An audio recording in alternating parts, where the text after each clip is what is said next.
Oil from the BP oil spill reached shore today, 2 weeks after the well explosion in the Gulf of Mexico. The oil washed up on Louisiana's Chandler Islands.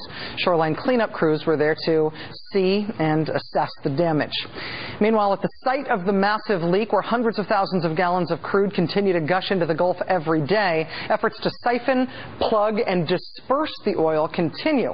A 4-story, 98-ton steel box arrived at the ruptured well earlier today. Engineers and welders worked day and night for a week on this structure that they hope will capture the oil and divert it to a ship above the surface.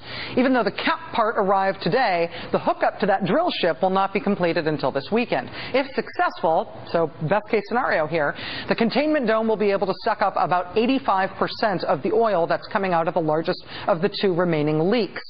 But there are huge 5,000-foot ifs here. These sorts of structures have never been used at depths even remotely like this, a mile underwater. How the structure will behave in such cold, dense water is anyone's guess. The dome was built by a company called Wild Well Control, a contractor that for 35 years has specialized in these kinds of oil spill disasters. Because crises happen so often in the oil and gas industry that they can sustain a whole disaster sub-industry for decades. Also, a second oil burn was successful yesterday. A small amount of the oil slick was rounded up with fireproof booms and set on fire by the Coast Guard. Then there's the proposed oil leak plug. It's an idea called a top kill. It's when a heavy liquid is pumped into the well to push back against the pressure of the oil coming up from below. But for now, crews are relying on the tried and true method of chemical dispersants.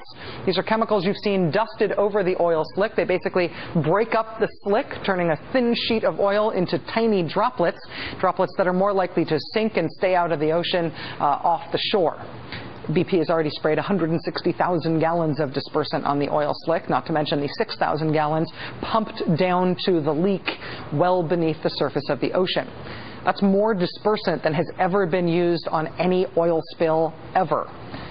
The dispersants do work, sort of, but because oil spills don't have good news, only less terrible news, the chemicals in the dispersants are themselves toxic.